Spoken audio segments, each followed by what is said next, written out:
la práctica que vamos a hacer ahora con el colega Manuel Céspedes consiste en una cromatografía de suelo.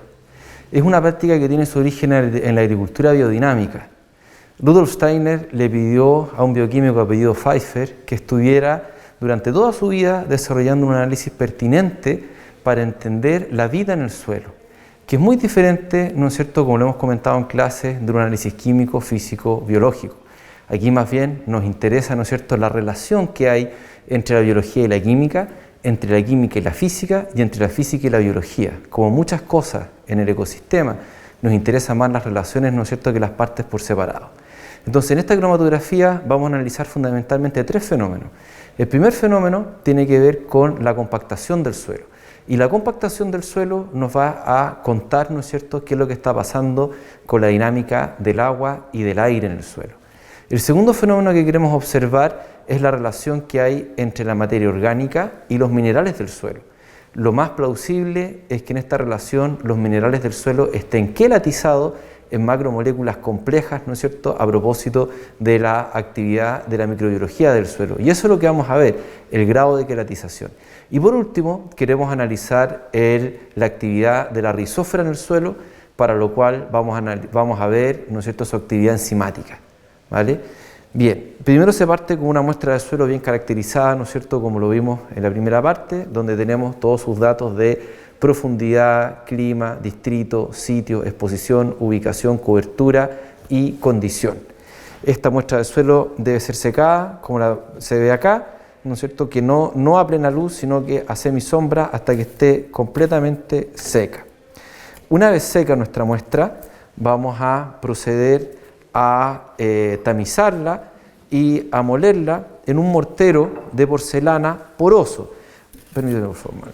Ojo que estos morteros son de dos tipos, los hay porosos y no porosos. Este de acá, ¿no es cierto?, como ustedes pueden ver, es poroso y esta parte es no porosa. Aquí también, ¿ya? Eso es lo que nos permite a nosotros hacer una buena molienda, que es lo que necesitamos ahora. Entonces, esto se tamiza, ¿no es cierto?, y se muele. Y luego de eso vamos a pesar 5 gramos de suelo, y esos 5 gramos de suelo lo vamos a digerir en una solución de hidróxido de sodio al 1% peso volumen, que es lo que tenemos acá. La vamos a poner en el matraz, lo vamos a empezar la digestión con el hidróxido de sodio, y esa digestión, vamos a explicar un poquito después, tiene varias etapas.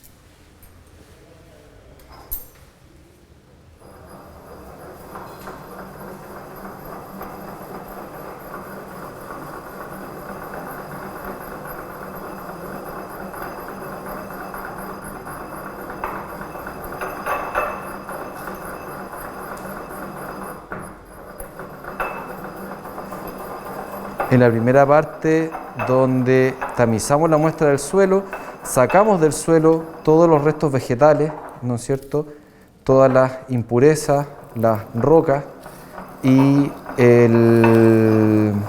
los agregados más grandes también. Luego, con ese tamizado tenemos que lograr un polvo más bien parecido a una harina, muy fino. Y luego lo pesamos, ¿no es cierto?, pesamos 5 gramos en la balanza.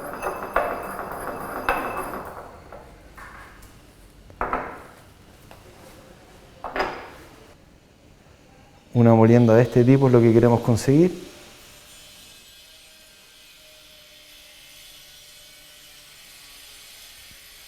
Bien, por favor, pesa 5 gramos.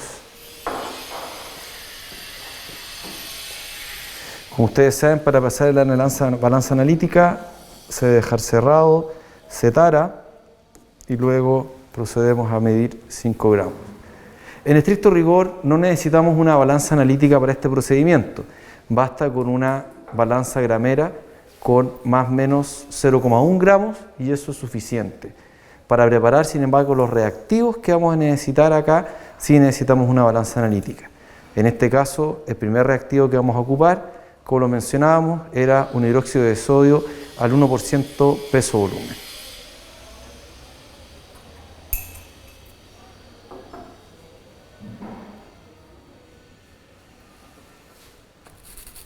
Bien, estos 5 gramos los ponemos luego entonces en un matraz de este tipo, un matraz de 100 ml, e incorporamos, ¿no es cierto?, 50 ml de hidróxido de sodio.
Esta muestra debe digerirse ahora primero por 15 minutos, después por 1 hora y después por 6 horas. Lo que está haciendo Manuel es girarla en un sentido 7 veces, luego en el otro sentido 7 veces, y eso tenemos que hacerlo 7 veces en total. Se espera en 15 minutos y luego es nuevamente lo mismo. En un sentido 7 veces, en otro sentido 7 veces, 7 veces en total. Después de esperar 15 minutos y después de esperar 1 hora, deben esperarse 6 horas. Y recién después de esas 6 horas en que no se ha movido el matraz para nada, o sea, si hago un pequeño movimiento de este tipo o lo paso a llevar, tengo que volver a contar las 6 horas, recién ahí estará suficientemente decantado como a poder hacer nuestra cromatografía de suelo. Estamos trabajando entonces sobre la base de una cromatografía de suelos. Una cromatografía es una separación de los componentes de una disolución en un medio. ¿Cuál va a ser nuestro medio? Estos papeles de filtro.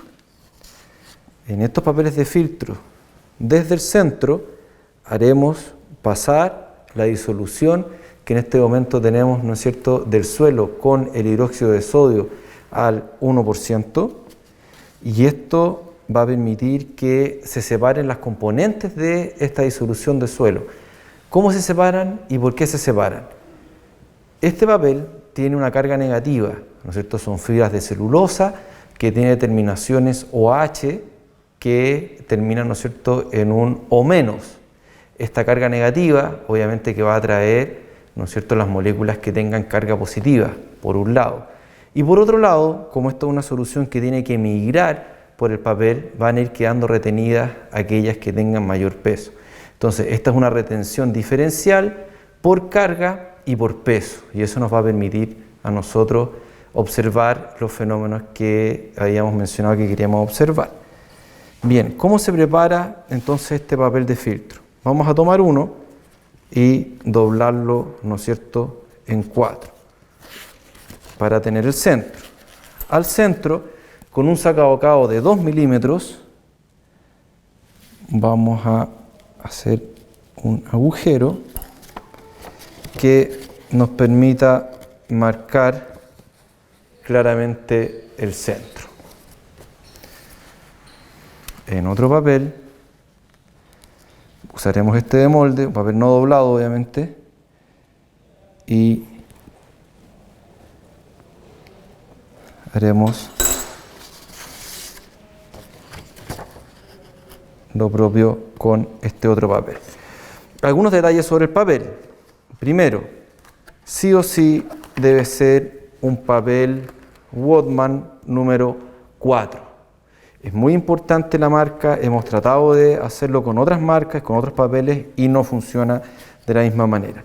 Segundo, el papel tiene un lado, esto viene con esta cara hacia arriba, ¿no es cierto? Y esta cara hacia abajo, y eso debe mantenerse durante todo el experimento.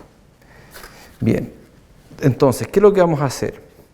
Aquí al centro pondremos una mecha, esto va a ser puesto de esta forma, sobre una cápsula de Petri, y con esa mecha vamos primero a impregnar el papel con una mezcla al 0,5% peso volumen de nitrato de plata. El nitrato de plata es un compuesto que se usaba antiguamente, ustedes ya no deben tener mucha referencia de lo que eran las cámaras fotográficas antiguas, que no eran digitales, tenían un papel con nitrato de plata, y este nitrato de plata es fotosensible, y él era el encargado entonces de captar la imagen. Lo mismo vamos a hacer con este papel. Primero vamos a hacer pasar nitrato de plata, y luego vamos a dejar que esto se seque el nitrato de plata, ¿no es cierto? Y vamos a hacer pasar nuestro suero digerido en hidróxido de sodio. Esto lo vamos a poner a semisombra a revelar, textual, ¿no es cierto? Va allá apareciendo los colores, y una vez que tengamos, ¿no es cierto?, los colores y la forma, vamos a poder interpretar nuestro análisis. ¿Cómo hacemos las mechas? Vamos a tomar el papel, siempre con un lápiz grafito, nunca un lápiz de tinta, las tintas tienen minerales. Por lo mismo, cuando tomamos la muestra del suelo para cromatografía, usamos un papel una bolsa de papel que no tenga ninguna impresión, porque los minerales van a alterar esto, ¿ya? Vamos a hacer una primera línea y vamos a marcar esta línea cada 2 centímetros.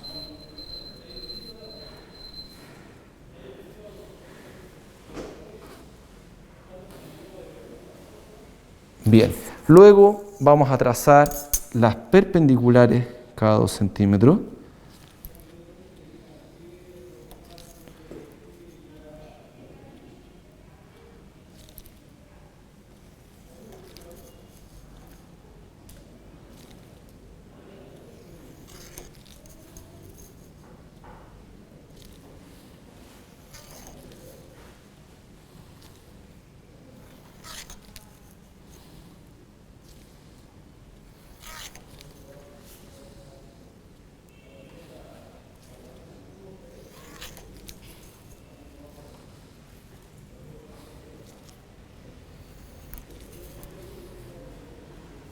Y vamos a terminar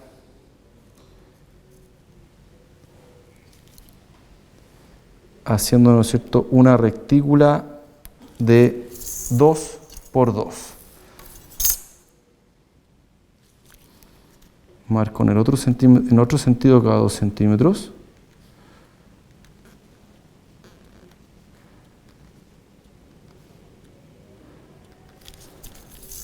Y trazo entonces de esta forma.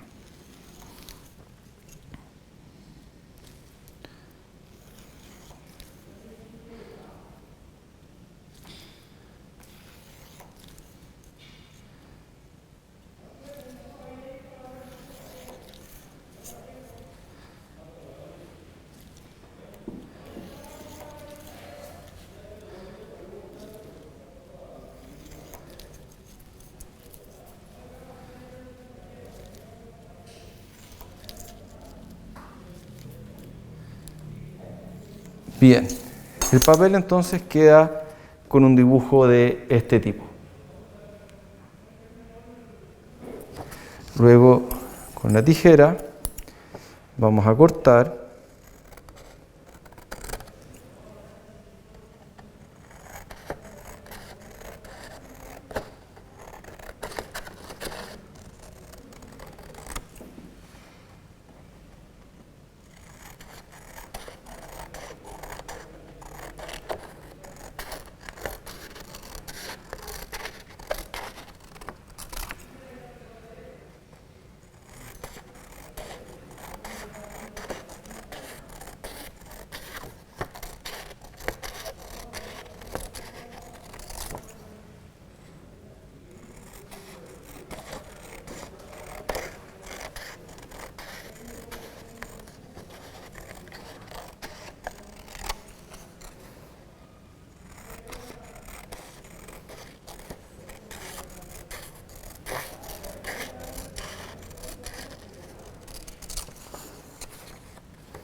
Bien, y luego estos pedazos que no me permiten, ¿no es cierto?, un cuadrado completo los desecho, y todos aquellos que no lo permitan los desecho.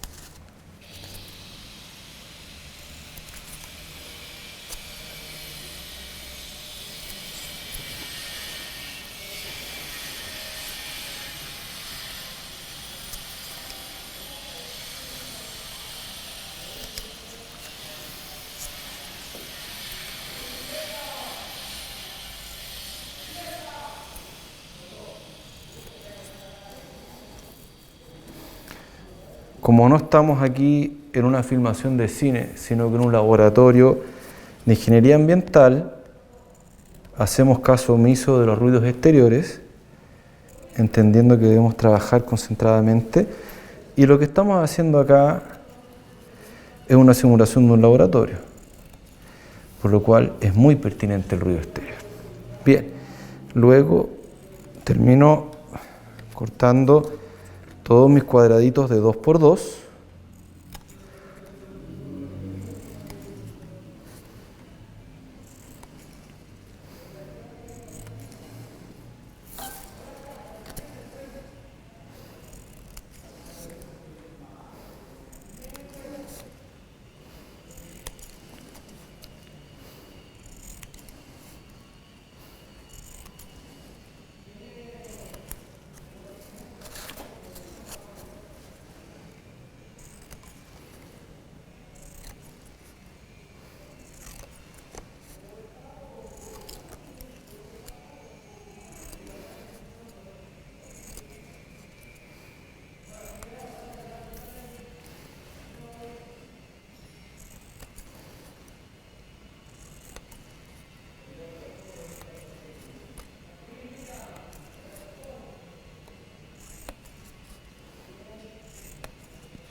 Bien, y quedamos entonces con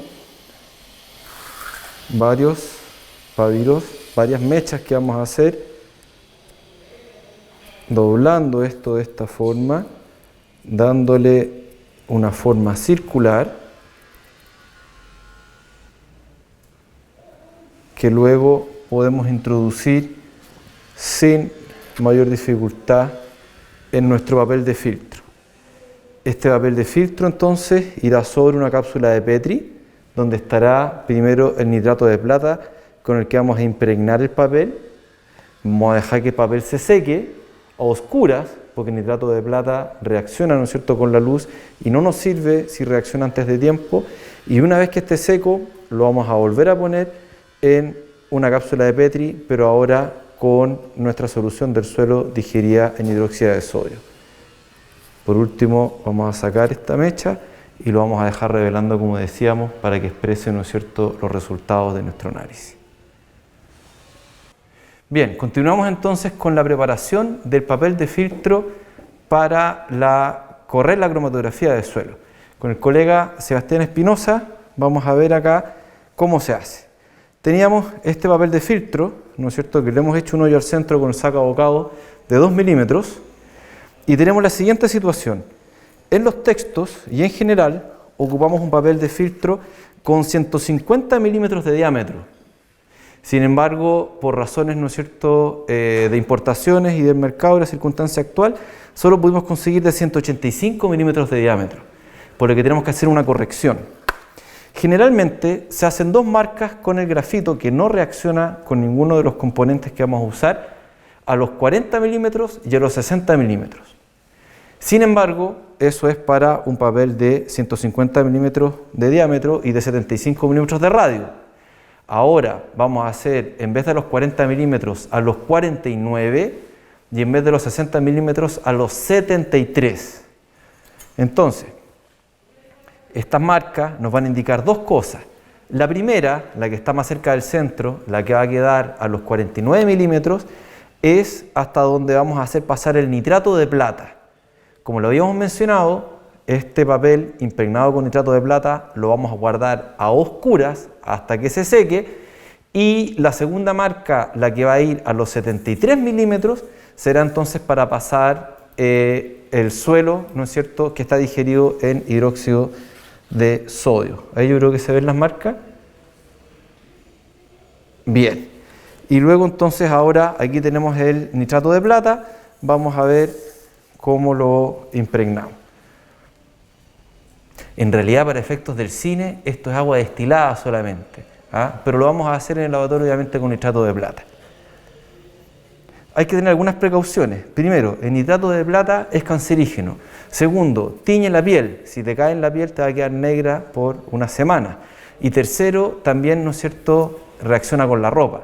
Entonces, vamos a hacer pasar esto y luego Sebastián va a levantar y el pabilo que está ahí, ¿no es cierto?, la mecha, la va a dejar caer al suelo y eso queda ahí hasta que al final hagamos aseo como corresponde del laboratorio.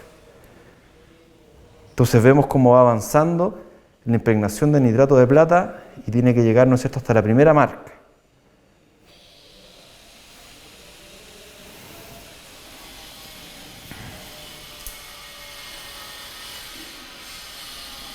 Y esperamos pacientemente. Es importante la actitud con la cual uno hace las cosas, sumamente importante. En un laboratorio, cualquier desconcentración puede significar que el experimento sale mal, lo que es bastante común, ¿no es cierto?, o que haya algún accidentado, o que no podamos sacarle el máximo provecho. Entonces tenemos que guardar silencio y tenemos que estar concentrados cuando trabajamos, ¿no es cierto?, en una rutina de este tipo.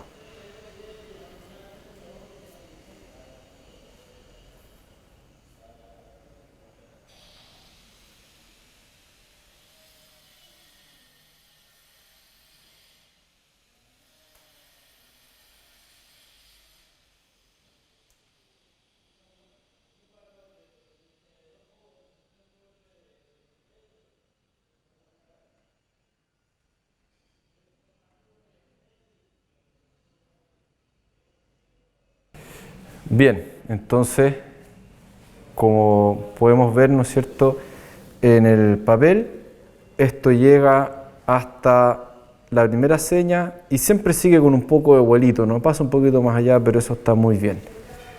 Entonces ahora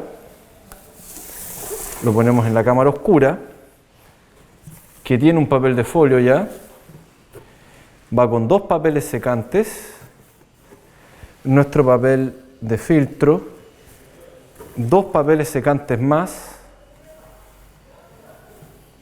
otro papel de folio, y así podríamos seguir poniendo más papeles a medida que se necesite. Esto rápidamente se cierra y se guarda en un cuarto oscuro por 4 horas al menos para que esté completamente seco. Una vez seco, entonces vamos a hacer pasar la segunda parte, que es nuestro suelo que está digerido con hidróxido de sodio, el que tenemos en los matraces esperando, ¿no es cierto?, hasta que decante completamente. Un detalle, la forma de poner, ¿no es cierto?, las disoluciones es en una cápsula de Petri grande y puede ser o bien una cápsula de Petri chica, o aquí nos apañamos, ¿no es cierto?, con una de estas tapas de laboratorio. Así se ocupa obviamente mucho menos material y sirve por otro lado de soporte para que el papel de filtro, en la medida que se humedezca y se pone blandito, ¿no es cierto?, no se estropee.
vamos a ver cómo se interpreta una cromatografía de suelo, pero primero vamos a enfrentar un problema típico de las cromatografías, sobre todo cuando uno trabaja con un suelo que sea muy rico en materia orgánica, como los suelos volcánicos del sur de Chile, por ejemplo, o en este caso tomamos algunos suelos en Extremadura, en España, que un año antes habían tenido un gran incendio, entonces también tiene una cantidad de materia orgánica.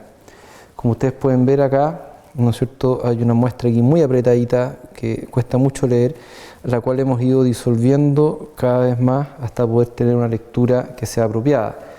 En general, de acuerdo, ¿no es cierto?, a nuestro protocolo de cromatografía de suelo, el momento de hacer la mezcla del suelo con el hidróxido de sodio para digerirlo, hacemos una mezcla de 50 gramos en 50 ml de hidróxido de sodio. Eso sería el equivalente, ¿no es cierto?, hidróxido de sodio, perdón, al 1% peso volumen. Sería el equivalente a decir que hacemos una mezcla de suelo con este hidróxido de sodio al 10%. Como sabíamos que este suelo tenía mucha materia orgánica, partimos haciendo una mezcla peso-volumen del suelo con hidróxido de sodio al 1%, al 5%. Vimos que todavía no era suficiente. Bajamos a la mitad, 2,5%, todavía no es suficiente. Bajamos a la mitad, 1,25%, y aquí tenemos una buena imagen, y luego volvimos a bajar a la mitad, a 0,25%, aquí ya se estaba, ¿no es cierto?, perdiendo información. Entonces nos quedamos con este análisis. Bien, entonces esta es una muestra de un suelo de distrito sitio 228, ¿no es cierto? Eso quiere decir que es un terreno plano, que tiene una textura media, que tiene una profundidad delgada de 0 a 30 centímetros y que tiene un drenaje moderado.